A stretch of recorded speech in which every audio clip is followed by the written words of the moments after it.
have your Bible open, you'd like to turn to Ecclesiastes chapter 1. That's where we're going to begin in our study tonight.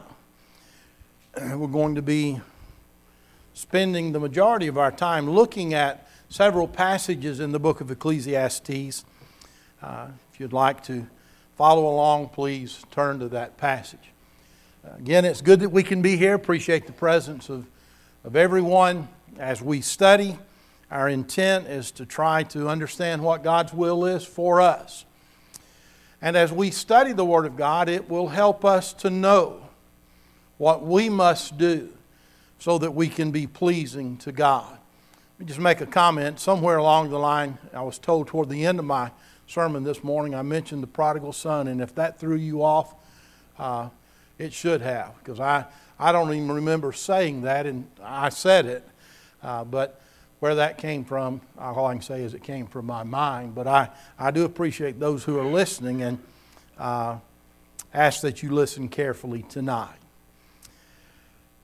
What I want to do tonight is to just simply raise a question and then look at the book of Ecclesiastes to find some answers and ultimately to find the right answer as to the question of what is life about. Everybody has to answer that question. And to say that is somewhat deceptive because very few people really think about that question. A person might think about it if they're about to die, but very few people think of that question reflectively with much depth at all. But every one of us lives our life as if we asked the question, what is life about, and then answered it. And the way we live our life really reflects what the answer is. The way we live our life answers that question. There are just so many answers to that question, and the book of Ecclesiastes gives us 4 answers. And really, basically, that's all the answers that we have to the question. And as we live our lives, we're living our lives in light of one of those answers. And so as we look at what the book of Ecclesiastes says, I want us to be thinking of several things. Number one, how am I living my life? And ultimately, that's the question that we are asking and that we are answering as we live our life. And let me suggest as we talk about this that every small decision that we make each day really rests on one big decision. And that is, for what am I living my life? What does life really mean to me? Let's begin in Ecclesiastes chapter 1. And I want to begin reading in verse 1. And here Solomon, who is the writer, he identifies himself as the preacher. Of course, we know Solomon as being a very wise man, the wisest man, but more importantly, he is an inspired man, or his writings are inspired. And here's what he says in verse 13. And I set my heart to seek and search out by wisdom concerning all that is done under heaven. This burdensome task God has given to the sons of man, by which they may be exercised. I have seen all the works that are done under the sun, and indeed all is vanity and grasping for the wind. What is crooked cannot be made straight, and what is lacking cannot be numbered. I commune with my heart, saying, Look, I have attained greatness, and have gained more wisdom than all who were before me in Jerusalem. My heart has understood great wisdom and knowledge. And I set my heart to know wisdom and to know madness and folly. I perceive that this also is grasping for the wind. The first answer to what life is all about, some people answer by simply saying, I'm going to give myself to learning all that I can. If there really is an answer to the question of life, or to the question, what is life all about, then it's within our own minds. And so what we need to do is we need to use our wisdom. We need to search out and we need to seek and we need to find the answer. If that is the way we approach life, then we won't find the answer to what life is about. That's the way a lot of people approach life. They think that somehow within their own mind or within the mind of man that they can figure out what life is about. And it doesn't matter how many places we travel. It doesn't matter the number of degrees that we may receive or the amount of research that we do, because no man knows where man came from, why man is here, and where man is going in and of himself. He just simply does not know. And Solomon says there in verse 17, therefore I hated life. Excuse me, let me go back to verse 17 is what I should have looked at. Verse 17, and I set my heart to know wisdom and to know madness and folly. I perceive that this also is grasping for the wind. If we're trying to figure out with our own head what life is about, Solomon says, if you have the King James Version, it says that it's vanity and vexation of the spirit. Now, before we pass from that point, I want to say this. That doesn't mean that ignorance is particularly useful. And Solomon is not condemning us for learning certain things. As a matter of fact, if you look at verse 13 of Ecclesiastes chapter 2, what Solomon says is, then I saw that wisdom excels folly as light excels darkness. There is some value to knowing things. And certainly there's value to wisdom. But he says right after that, in verse 14, the wise man's eyes are in his head, but the fool walks in darkness, yet I myself perceive that the same event happens to them all. And he goes on and he's talking about death. It's fine for us to have some knowledge. It's fine for us to learn some things. But we're not going to find the answer to what life is about within our own minds. And if we're looking for the answer to that question that way, we're not going to find the answer. Let's look at a second passage, beginning in chapter 2, verse 1, and I want to read down through verse 11. Solomon continues, I said in my heart, come now, I will test you with mirth. Therefore enjoy pleasure. But surely this also was vanity. I said of laughter, madness, and of mirth, what does it accomplish? I searched in my heart how to gratify my flesh with wine, while guiding my heart with wisdom, and how to lay hold on folly till I might see what was good for the sons of men to do under heaven all the days of their lives. I made my works great. I built myself houses and planted myself vineyards. I made myself gardens and orchards, and I planted all kinds of fruit trees in them. I made myself water pools from which to water the growing trees of the grove. I acquired male and female servants and had servants born in my house. Yes, I had greater possession of herds and flocks than all who were in Jerusalem before me. I also gathered for myself silver and gold and the special treasures of kings and of the provinces. I acquired male and female singers, the delights of the Son of Men, and musical instruments of all kinds. So I became great and excelled more than all who were before me in Jerusalem. Also my wisdom remained with me. Whatever my eye desired, I did not keep from them. I did not withhold my heart from any pleasure, for my heart rejoiced in all my labor, and this was my reward from all my labor. Then I looked on all the works that my hand had done, and on the labor in which I had toiled. And indeed, all was vanity and grasping for the wind. There was no profit under the sun. A second way that many people go about answering the question, what is life about, is just by saying, well, we're going to have a good time. We're going to acquire whatever it is that we can acquire. We'll acquire as many things as we possibly can, and we're just going to live life having a good time.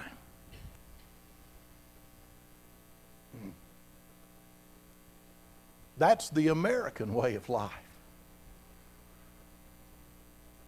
We'll just get and we'll get and we'll get.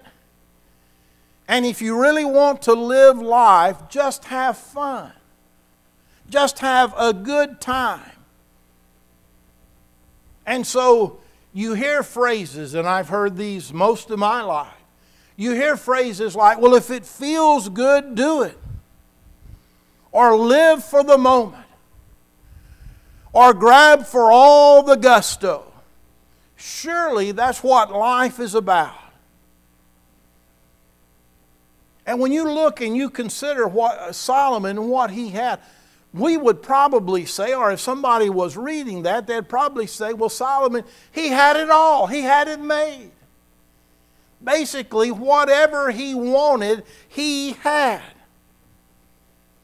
Now, I do want to say this as we were reading. One of the things that you see is that he didn't just live life for fun. He kept his wisdom and his sense about it. A lot of people live life and they lose all sense of wisdom, all sense of thinking. You know, there are people, and I've not been around people like this in a long time. Not personally. I was around some people like this early in my life, in my younger adult life. And what they would say is, let's go have some fun. And you'd say, well, what are you talking about? Let's go get drunk and have some fun.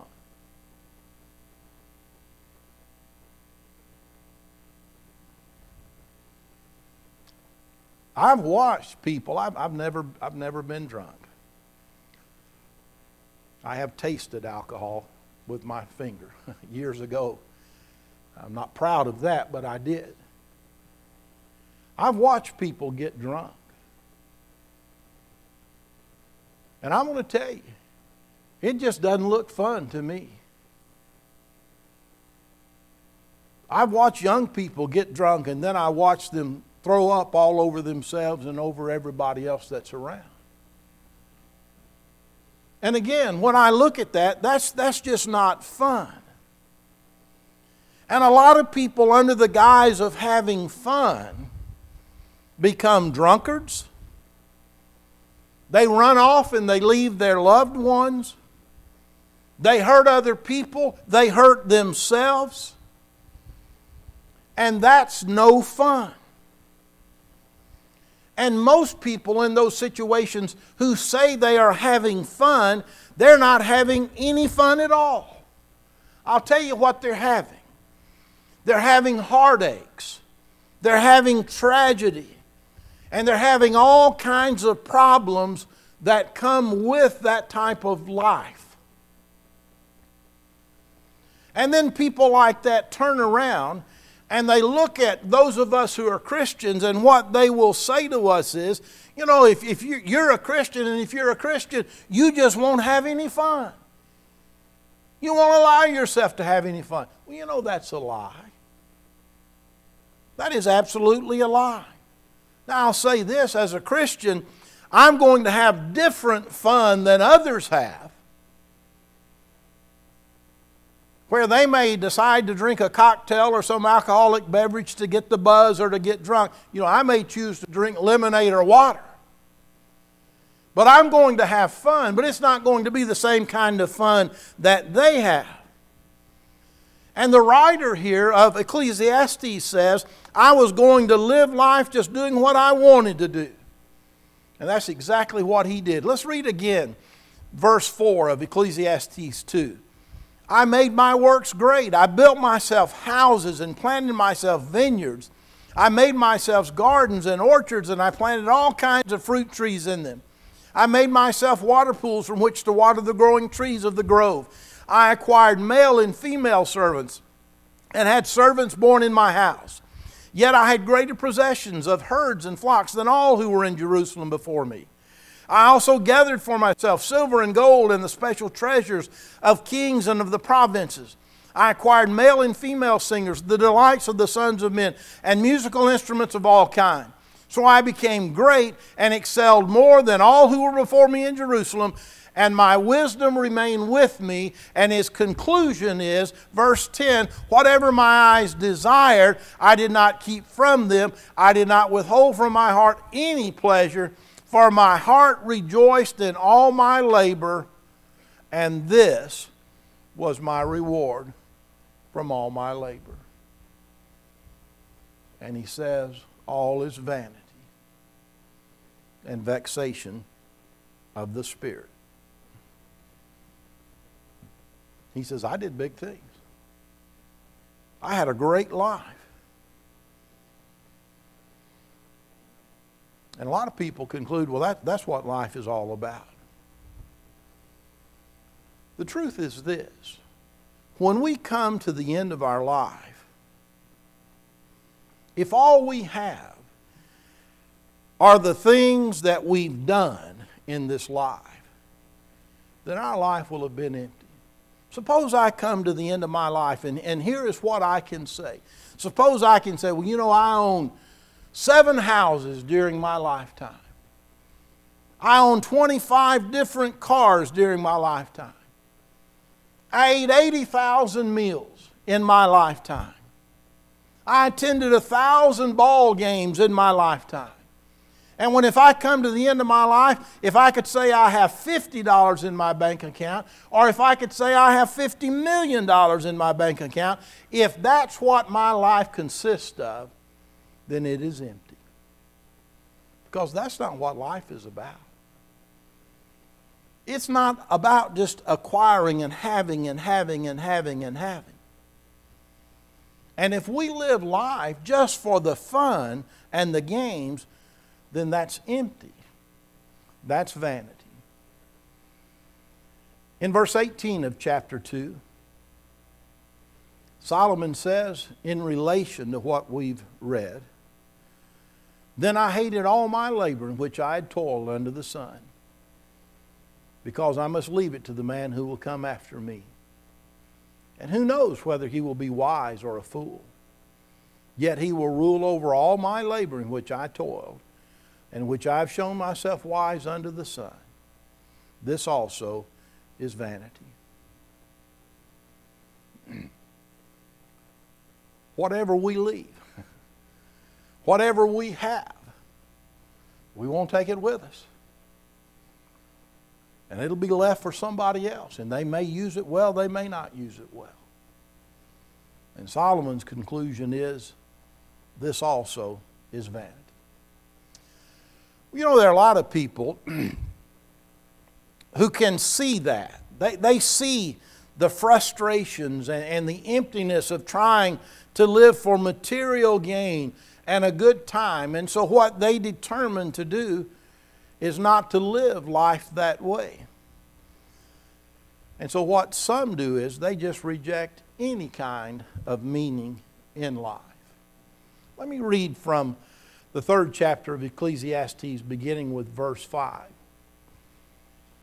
To everything there is a season, a time for every purpose under heaven, a time to be born and a time to die, a time to plant and a time to pluck what is planted, a time to kill and a time to heal, a time to break down and a time to build up, a time to weep and a time to laugh, a time to mourn and a time to dance, a time to cast away stones and a time to gather stones, a time to an embrace and a time to refrain from embracing. And he goes on. Some people, as they look at life, what they do is they determine that life is not about anything. We're just kind of caught up in life, and life just goes on in a meaningless sequence of events. And so their conclusion is life is just a material existence where people are born and they die. They're happy and they're sad. And it's just a meaningless sense of events, sequence of events. And that's the reason many people become cynical in their thinking. And if a person thinks that about life, that's the worst of all. I don't know anything good to say about that. If you go on to chapter 4, verse 1, Solomon says, "Then I returned and considered all the oppression that is done under the sun. And look, the tears of the oppressed, but they have no comforter. On the side of their oppressors there is power, but they have no comforter. Therefore I praise the dead who are already dead more than the living who are still alive. Yet better than both is he who has never existed, who has not seen the evil work that is done under the sun." If life is really nothing, then I'm going to tell you we have problems. And I want to suggest this, that we're living in a time where many people think that really life is nothing. It's about nothing. It's about pleasing self. It's about doing what they want to do, and life has no value. And if they want to take someone else's life, they do that. Because somebody looks at them wrong, or somebody says something they don't like, or somebody does something they don't like. Because in their minds, really, life is not about anything. And Solomon here in these verses we've just read, he says if that's true, then it's better to be dead than alive. He goes on, he says it's better to never be born. That is a pathetic way for someone to look at life. And yet that's the way many people look at life. Well, there's a fourth way that you can live life, and it's the only way that a person can live life and find answers to what life is about. Beginning in verse 1 of Ecclesiastes chapter 5. "Walk prudently when you go to the house of God, and draw near to hear rather than to give the sacrifice of fools, for they do not know that they do evil. Do not be rash with your mouth, and let not you utter anything hastily before God. For God is in heaven, and you on earth. Therefore let your words be few." The solution to answering the question of what life is all about, first of all, is we have to recognize that we're on earth and God is in heaven. And we need to let that sink in.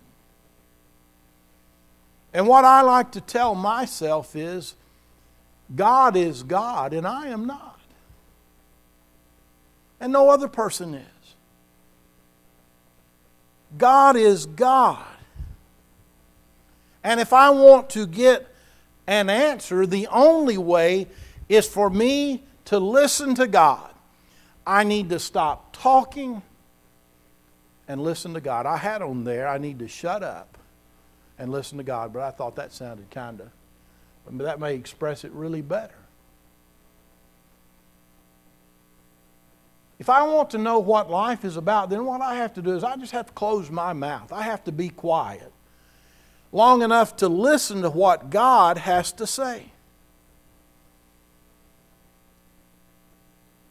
And I don't need to go around again saying, well, this is what I think, or this is what we ought to do. The only way that we can make life meaningful is to be quiet and to say, God, you speak and you tell me what life is about. You tell me and I will listen. And so often the problem is that we approach things with our mouths wide open, talking, when really what we need to be doing is listening to God. And a lot lot of people talk and they don't have any idea what they're talking about. When it comes to what they believe God wants them to do, because they don't know what God wants. And if we want to find meaning in life, we need to listen to God. In order to listen effectively, we're going to have to be quiet.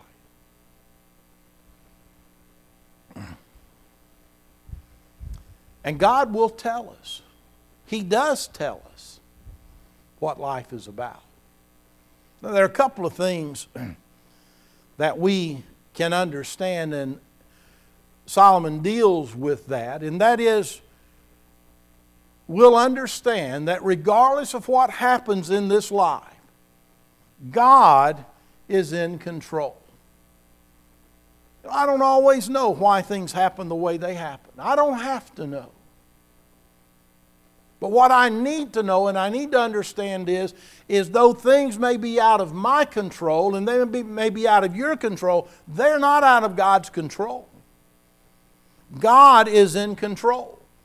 In Ecclesiastes chapter 5 verse 8, and I have up here the King James Version, it says, "If thou seest the oppression of the poor and violent perverting of judgment and justice in a province, marvel not at the matter.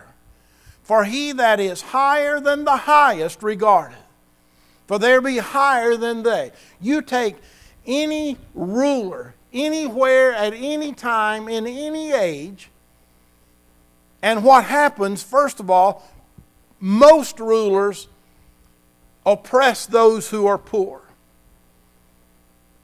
And they bring violence and they pervert judgment and justice as far as the people are concerned. But Solomon says, you understand this, there is somebody that's higher than them. And you find the highest official, and there's someone higher than them, and I'll tell you, and you know who is higher than anyone, and that is God. And God will make things right. He may not make things right in the time that I think they need to be made right, but He will make everything right. And I just have to remember and remind myself that whatever happens, regardless of what happens, God is in control. And here's a second thing that we can gain when we listen to God. We can get more out of life than anyone else. Back in chapter 2 of Ecclesiastes, verses 24 and 25. Solomon says, "Nothing is better for a man than that he should eat and drink, and that his soul should enjoy good in his labor. This also I saw was from the hand of God. For who can eat or who can have enjoyment more than I?"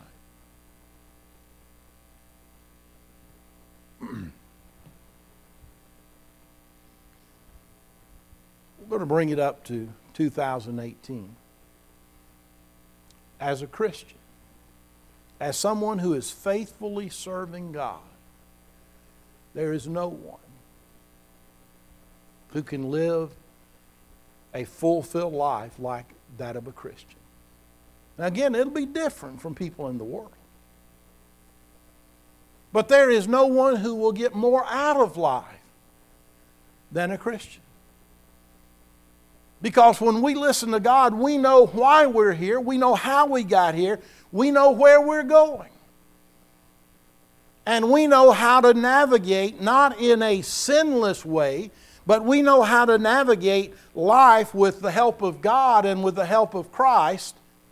And we can be forgiven so that we are justified in God's eyes. In the 3rd chapter of Ecclesiastes, verse 22, "So I perceive that nothing is better than that a man should rejoice in his own works, for that is his heritage. For who can bring him to see what will happen after him?" Solomon is not saying that what he is saying here is that we ought to rejoice in our labors. we ought to enjoy the rewards of our labor. God wants us to do that, but that's not the answer to life. That's not what life is about. Probably the most wicked thing about television advertisement is that it sells us a set of values. And really what advertisement does is it says there is one way to be happy. If you're rich, if you're young, and if you're pretty, you can be happy. I'm looking at Tim. That leaves us out, Tim. That certainly leaves me out. But that's what advertisement tries to do. It tries to tell us that the only way you can be happy is you have to be young and rich and pretty. And the only trouble with that is hardly anyone ever gets there. Choose here in this community, or go to Huntsville, or go to Birmingham, and you find the wealthiest people. You find the nicest houses, the people that have the most money, the wealthiest neighborhoods, and you drive through those neighborhoods, and you may be thinking, well, surely here are people who are the happiest people in the world.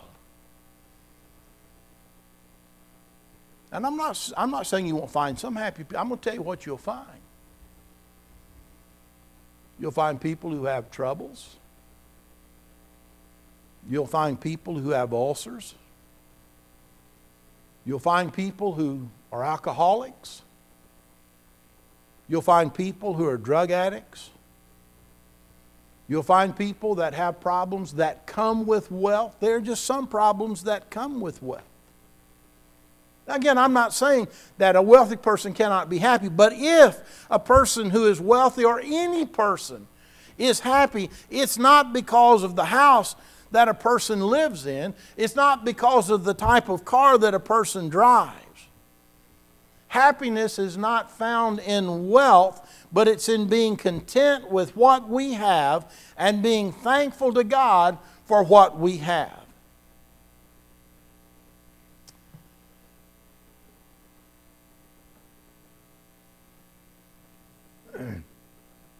We're probably like some others.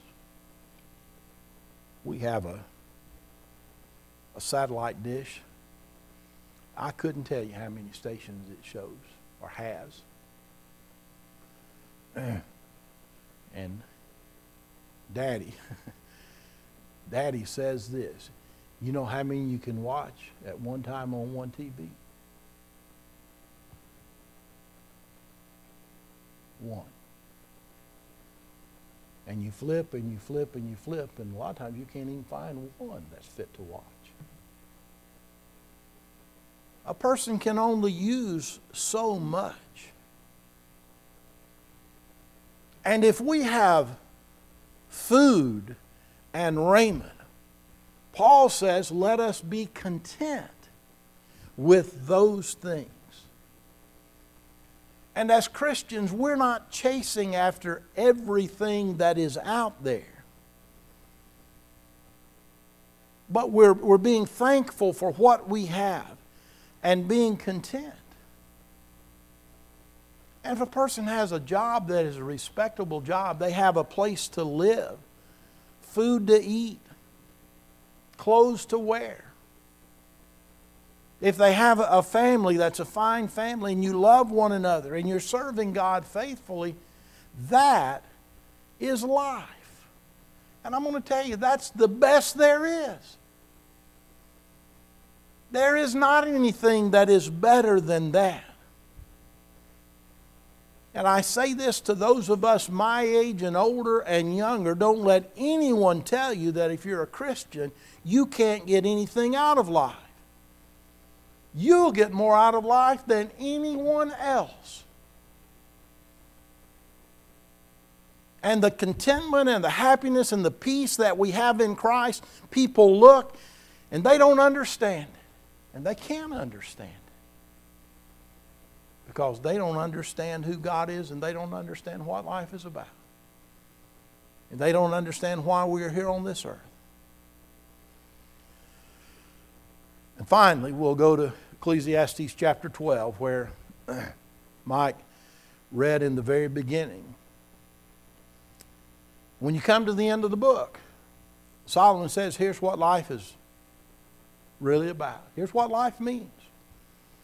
Let us hear the conclusion of the whole matter. Fear God and keep His commandments, for this is man's all. For God will bring every work into judgment, including every secret thing, whether good or evil. We're all going to come to the end of our life. And what we need to do, as we come to the end of our life, we need to have lived our life in such a way that when we come to the end of our life, we have something that we can take with us. What I mean by that is this: we need to be storing up treasures in heaven.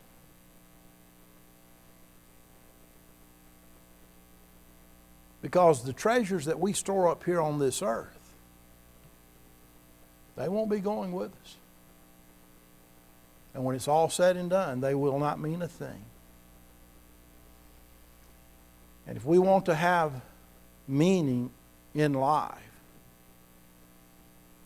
then we'll be storing up treasures in heaven. And when we die, we'll have something beyond this life.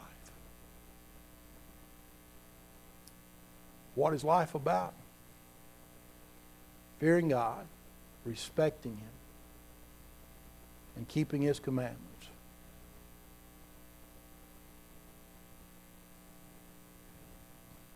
That is what life is about. And the world, through means of the devil, tries to sell us all kinds of other things. But that is what life is about. And the question is, what is your life about? And I have to ask, and I'm answering that for myself too, what is my life about? And when I stand before God in the end, what is He going to say to me? And there are only two things. He'll either say, depart from me. I never knew you, you workers of iniquity.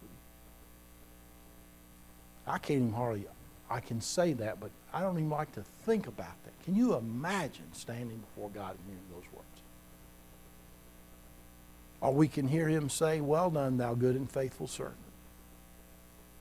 Not my servant who never sinned,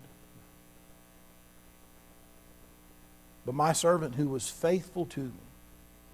And what that means is, as a servant of God, as a child of God, I've been obedient to His will. I've been added to the church. I was baptized into Christ. And I've lived before Him. And when I've sinned, I have sought and received forgiveness of my sins. And on the basis of God's grace and my faith, your faith, we are saved. And that is what we're living life for. So that one day we can hear God say, well done. If the Lord were to come now, would you be ready? Would I be ready? We have opportunity to make our lives right before God. That's who we're trying to please.